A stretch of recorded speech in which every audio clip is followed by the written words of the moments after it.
नमस्कार। आज हमारे साथ हैं मध्य प्रदेश साहित्य अकादमी के निदेशक विकास दवे जी। दवे जी के आलेख विभिन्न पत्र पत्रिकाओं में प्रकाशित हुए हैं। दवे जी, वेब दुनिया में आपका स्वागत है। धन्यवाद, नमस्कार। और वेब दुनिया के सभी श्रोताओं को, दर्शकों को भी मैं प्रणाम कर रहा हूं। आज मेरा सौभाग्य है कि आप सबसे इस माध्यम से मिलने का सुअवसर मिल रहा है। विकास जी, मध्य प्रदेश साहित्य अकादमी किस तरह से काम करती है? मध्य प्रदेश साहित्य अकादमी वास्तव में मध्य प्रदेश के अस्तित्व के साथ साथ ही साहित्य अकादमी का अस्तित्व माना जाता है 1956 से सक्रिय है और एक लंबे समय से साहित्य के उन्नयन के लिए, साहित्यकारों के सहयोग के लिए अकादमी की भूमिका सर्वविदित है ही। कई प्रकार के क्षेत्र साहित्य अकादमी ने क्रमशः विकसित किए हैं, जिसके माध्यम से वो साहित्यकारों को उनके सृजन धर्म में सहयोग करने का प्रयास करती रहती है।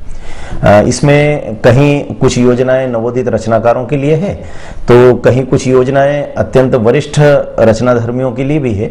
और इनमें नवोदित रचनाकारों के लिए एक सुप्रसिद्ध योजना एक होती है, जिसमें प्रथम कृति को अनुदान देकर के साहित्य अकादमी उनकी पुस्तकों का प्रकाशन करती है।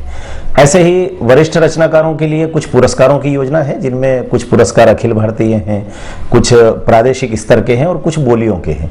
तो ऐसा कुल मिलाकर के लगभग 36 पुरस्कार अकादमी प्रतिवर्ष देती है। विकास जी, एक चीज और है कि आजकल मोबाइल के दौर में जी, चाहे बच्चे हों चाहे बड़े हों, वो छपे हुए साहित्य से दूर होते जा रहे हैं। तो इस दिशा में क्या आप कुछ कर रहे हैं?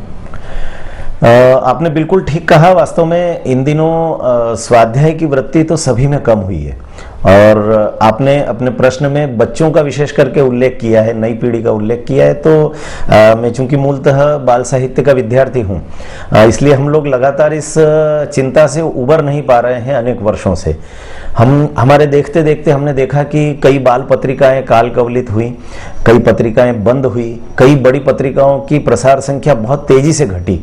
मैं मूलतः विगत 25-26 वर्षों से जिस बाल पत्रिका का संपादक रहा, देवपुत्र पत्रिका, वहाँ की स्थिति भी हम लोगों के लिए बड़ी चिंताजनक ही हुई है इस बीच में। और विशेष करके यह जो कोरोना काल आया, इस कोरोना काल में तो नई पीढ़ी वैसे भी अभ्यस्त थी कि 2 अंगूठों से पुस्तकों को पढ़ने का प्रयास कर रही थी। अब और अधिक उस दिशा में वो पीढ़ी अग्रसर हुई है। मुझे ऐसा लगता है कि कोरोना काल में हम सब लोगों ने इसको बड़ा सहज भी लिया और हमने इसको अवसर में बदलना भी माना। लेकिन मुझे ऐसा लगता है कि स्वाध्याय से दूर होती इस पीढ़ी को फिर से छपे हुए पन्नों के पास लाना, ये हम लोगों के लिए एक बड़ी चुनौती होगी। विशेष करके हमारी पीढ़ी को संभवतः इसके लिए बहुत काम करना पड़ेगा। ये आभास इन दिनों लगातार परेशान करता है। विकास जी, आपने बाल साहित्य में पीएचडी की है जी, तो आपको क्या लगता है कि किस तरह के साहित्य की रचना की जाना चाहिए जिससे बच्चे साहित्य से ज्यादा जुड़े?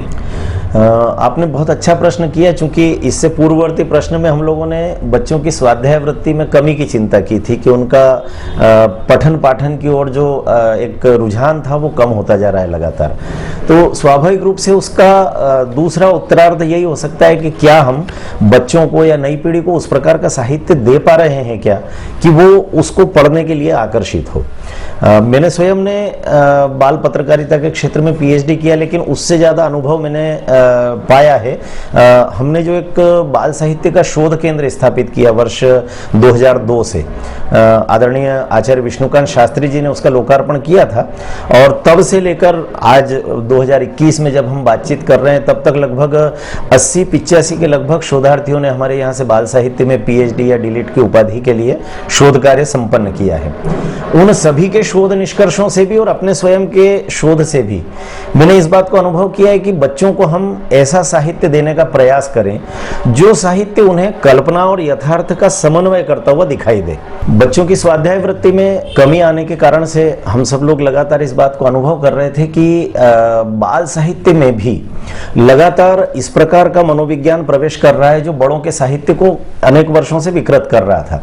यानी उसमें मैं सीधे सीधे उदाहरण के तौर पर अगर कहूँ तो इन दिनों वामपंथ के प्रभाव से बाल साहित्य में इस प्रकार के स्वर उठने लगे हैं कि बच्चों को राजा रानी की कहानियां नहीं देना चाहिए। और उसका मूल कारण वो बताते हैं कि राजा रानी जो है वह सामंतवाद का प्रतीक है। मुझे ऐसा लगता है कि बच्चों के साहित्य में कल्पना और यथार्थ का समन्वय बहुत आवश्यक है। यानी हम बच्चों को केवल कल्पना दें ये भी पर्याप्त नहीं है और केवल यथार्थ परों से तो भी पर्याप्त नहीं है। सामान्यतः ऐसा होता है कि आप जब सूचना साहित्य बच्चों को दे रहे होते हैं तो सूचना साहित्य बाल साहित्य का एक बड़ा रूखा रूखा सा प्रकार है। उसमें आप बच्चे का जनरल नॉलेज तो अपडेट कर रहे होते हैं, लेकिन उसके अंदर की संवेदनशीलता, उसके अंदर की रचनात्मकता, क्या हम उसके माध्यम से बढ़ा पाते हैं क्या? इसको बढ़ाने के लिए मुझे ऐसा लगता है कि सामान्यतया काल्पनिक बाल साहित्य ही बच्चों को देना अनिवार्य होता है। आप कल्पना करिए, हम भी जब बाल्यकाल में थे तो कोका कोला का झरना किसी कविता में जब हमको दिखता था तो ऐसा लगता था कि क्या वास्तव में कोई झरना ऐसा हो सकता है क्या शीतल पेय का, या कभी ऐसा लगता था चॉकलेट के पेड़ों का उल्लेख आता था, या परी रानी दिखाई देती थी, कोई जादूगर दिखाई देता था। तो कहने का तात्पर्य सामंतवाद या जन सामान्य के अधिकार या वर्ग संघर्ष, ये सब बच्चों के साहित्य का विषय न पहले कभी था न आगे कभी हो सकता है। बच्चे को हमें राष्ट्र का संवेदनशील नागरिक बनाना है, और इसलिए मुझे तो ऐसा लगता है कि बाल साहित्य ही वह विधा है जो सामंतवाद के प्रतीक, तथाकथित प्रतीक जिनको कहा जाता है, उन राजाओं पर सामान्य जन की विजय भी बताते हैं। मैं कई बार बड़ा सहज उदाहरण देता हूं कि एक बच्चों की बड़ी अच्छी सी कविता भी है, उसको कहानी के रूप में भी कहते हैं कि एक चूहा है, वो चूहा देखता है कि राजा के पास एक टोपी है और चूहा इस टोपी को चुनौती मानता है। वो कहता है कि राजा से अच्छी एक टोपी मैं भी सिलवाऊंगा, और उसके बाद हम देखते हैं कि उस लोक कथात्मक शैली में वो आगे बढ़ती है। वो गाय के पास जाता है, कहता है कि दूध मुझे दे दो तो मैं दर्जी को दूंगा, दर्जी के पास जाता है कि मैं तुमको दूध दूंगा तो क्या तुम मुझे कपड़ा ला दोगे, क्या तुम मुझे सिल दोगे, दर्जी कहता है कि मुझे कहीं से एक सुई ला करके दे दो। सारा प्रपंच करने के बाद अंततः चूहा दर्जी से एक प्यारी सी टोपी सिलवाता है और वो ढोल बजा करके राजा के महल के आगे नाचता है, और वो टोपी पहन करके कहता है कि राजा की टोपी से अच्छी मेरी टोपी है। अब मुझे समझ नहीं आता कि इसमें कहां सामंतवाद आया। अगर एक छोटा सा चूहा अपनी टोपी को राजा की टोपी से श्रेष्ठ दिखाने की हिम्मत जुटा सकता है इस छोटी सी कहानी में, तो बच्चे को यहाँ कोई वर्ग संघर्ष दिखाई नहीं देता, वो आनंद लेता है। और इसलिए मुझे ऐसा लगता है कि ये छोटी छोटी बातों को हम बाल साहित्य में प्रवेश न करने दें। और एक बात जो मुझे इन दिनों ध्यान में आई है वो जरूर मैं बांटना चाहता हूं। आपने जो प्रश्न किया था कि बच्चों को कैसा साहित्य दें, तो शोध में बाल मनोविज्ञान इन दिनों बड़ी तेजी से परिवर्तित हुआ है, ये हम सबको ध्यान में आता है। शोध के निष्कर्षों में इस बात की ओर रेखांकित कर रहे हैं सारे शोधार्थी कि इन दिनों बच्चे का स्वभाव विद्रोही होता जा रहा है। और बच्चे को हम सहज रूप से देखते हैं घर परिवार में कि बच्चे को अगर आप कहें कोई मेहमान आए और आपने कहा कि चलो काका आए हैं, इनको पैर छुओ, तो बच्चा सामान्यतः उसको नकारने का प्रयास करता है। उसकी कोशिश ये रहती है कि मुझे अगर कहा है कि पैर छुओ तो मैं नहीं छूऊंगा। आप खूब परेशान हो लीजिए, नमस्ते करो, वो नमस्ते नहीं करता है। आप कहेंगे चलो बेटा कविता सुनाओ, वो नहीं सुनाता है। सहज रूप से वो ये सारे काम करने को तैयार रहता है। तो इन दिनों बाल साहित्य में यह भी कहा जा रहा है कि जैसे कहानियों के अंत में आता है कि इस कहानी से आपको यह शिक्षा मिलती है। अब इन दिनों बाल साहित्य से इस वाक्य को समाप्त करने की लगातार बातचीत हो रही है, और मुझे भी ऐसा लगता है कि नई पीढ़ी के बच्चों को यह कहने की आवश्यकता नहीं। अगर आपकी बाल कहानी कहें, बाल कविता कहें, वो रचना सशक्त है, वो अपना संदेश बच्चे के मानस तक पहुंचाने में समर्थ है, तो फिर आपको यह कहने की आवश्यकता क्या है कि बच्चों ये राजा हरिश्चंद्र की कहानी थी, इससे आपको शिक्षा मिलती है कि सदैव सच बोलना चाहिए। कहानी खुद कह रही है कि सच बोलना अच्छा होता है, झूठ बोलने के दुष्परिणाम जीवन में कहीं ना कहीं मिलते हैं। तो मानवीय जीवन मूल्यों से जोड़ने का काम बाल साहित्य सहज ढंग से करता चले, और ये एक नदी की कलकल की तरह होता है जो सहज प्रवाह के रूप में बच्चे के मानस तक पहुंचता है। विकास जी को वर्तमान बाल साहित्य की बात करें जी, तो आप वो कौन सा साहित्य है जो बच्चों को पढ़ने के लिए कहेंगे आज के दौर का? मुझे लगता है बाल साहित्य में सामान्यतः एक थोड़ा सा ये क्रम तो रहा है कि कुछ विधाएं बहुत ज्यादा मात्रा में लिखी गई, कुछ विधाएं बहुत कम मात्रा में लिखी गई। लेकिन स्वाभाविक रूप से हम देखते हैं कहानियां, कविताएं, नाटक, एकांकी, इन रचनाओं को बहुतायत में हमने देखा है।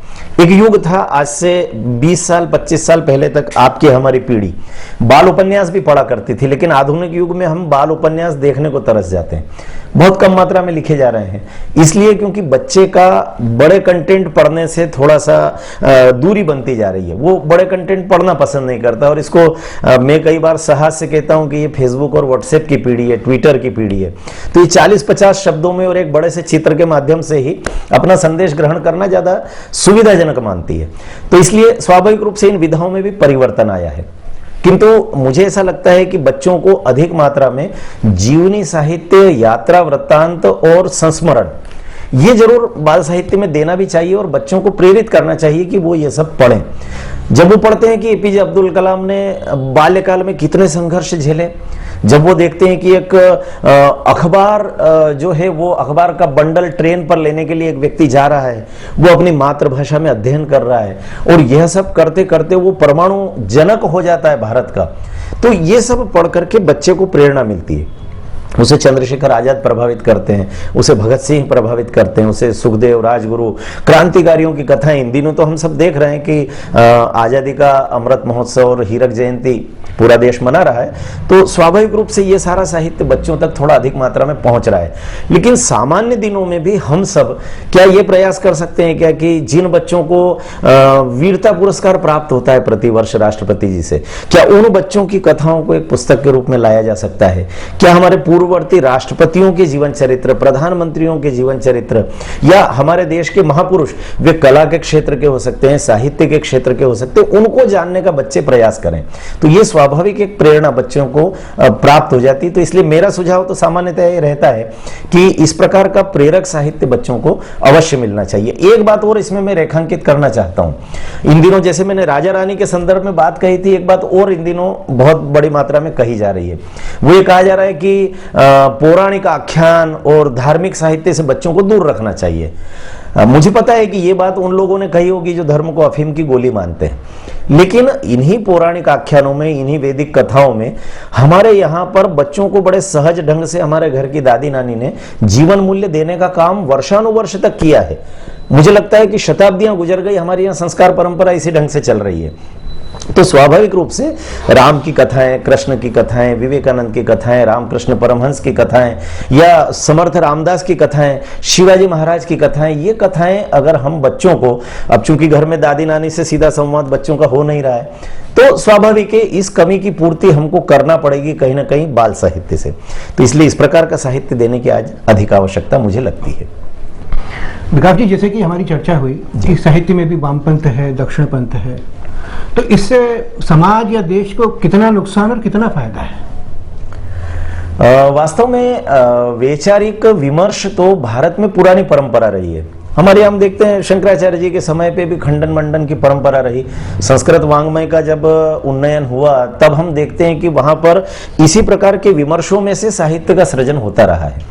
तो हमारे यहाँ विचार को लेकर के कभी अपने दरवाजे खिड़कियां बंद रखने की परंपरा नहीं रही।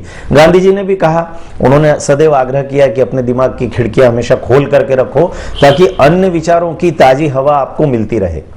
लेकिन एक लंबा समय भारत में ऐसा बीता कि वहां पर इस वैचारिक विमर्श को धीरे धीरे वैचारिक वैमनस्य का स्थान प्राप्त होता चला गया, और इस वैचारिक वैमनस्य ने इतना ज्यादा दुर्गति की साहित्य क्षेत्र की, यानी मैं तो चूंकि साहित्य का विद्यार्थी हूं इसलिए कई बार अनुभव भी करता हूं और उदाहरण भी देता हूं कि आप देखिए नागार्जुन का जो जीवन का उत्तरार्ध है, त्रिलोचन का जो जीवन का उत्तरार्ध है, इन सब के जीवन के उत्तरार्ध को देख करके आश्चर्य लगता है कि जिन लोगों ने अपना पूरा जीवन वामपंथ को समर्पित किया, पूरे जीवन भर वामपंथ के विचार को प्रश्रय देने के लिए, उसको लगातार प्रचारित प्रसारित करने के लिए साहित्य सृजन करते रहे। तथाकथित दक्षिण पंथ जिसको माना जाता है, जो थोड़ा परंपरा की ओर लौटता है, जो थोड़ा संस्कृति की ओर लौटता है, जो थोड़ा सा राष्ट्रवाद या राष्ट्रीय चेतना की बात करता है, उसको लगातार हाशिए पे लाने के लिए सभी प्रकार के कुचक्र साहित्य क्षेत्र में चलते रहे, और ये कुचक्र आज तक चल रहे हैं। सम्मान पुरस्कारों के क्षेत्र में भी हमने देखा है। तो मुझे ऐसा लगता है कि ये वैचारिक द्वेष का रूप धारण न करे और एक सहज विमर्श चलता रहे, तो मुझे लगता है कि वाम हो या दक्षिण हो, ये तो एक नामकरण भर है और विशेषण मात्र है। मुझे लगता है कि इन सारे विचारों को समन्वित होकर के, क्योंकि वामपंथ का जो मूल विचार है आप उसको मार्क्स के नाम से परोसते हैं तो हो सकता है कि कोई दक्षिणपंथी नाराज हो जाए, लेकिन वही दक्षिणपंथी उसी समरसता के विचार को अपने आप स्वीकार करने लगता है, क्योंकि उसे पता है कि ये भारत का मूल सूत्र है, भारत की आत्मा है। हम सब लोग एक सूत्र में बंध करके और जीवन यापन करने के अभ्यस्त रहे हैं। पूरा समाज एक साथ मिलकर के चले, सर्वे भवन्तु सुखिनः का ये देश है, तो फिर प्रश्न ही नहीं उठता है कि किसी वैचारिक कारण से परस्पर कोई विद्वेष हो। और इसलिए आज आवश्यकता मुझे इस बात की लगती है कि अब साहित्य क्षेत्र में इस प्रकार का वैमनस्य समाप्त होना चाहिए और खुले हृदय से हम सब लोग साथ बैठें, साथ मिलकर के विमर्श करें, और जो अच्छे निष्कर्ष साहित्य में प्राप्त होते हैं उन निष्कर्षों को साहित्य सृजन के माध्यम से नई पीढ़ी तक पहुंचाने का प्रयास करें। विकास जी, आपने वेब दुनिया से बात की, बहुत बहुत धन्यवाद। धन्यवाद, नमस्कार। वेब दुनिया की सभी से अपील है कि भीड़ भाड़ से बचें, मास्क पहने व सैनिटाइजर का इस्तेमाल करें, साथ ही सोशल डिस्टेंसिंग का पूरा पालन करें।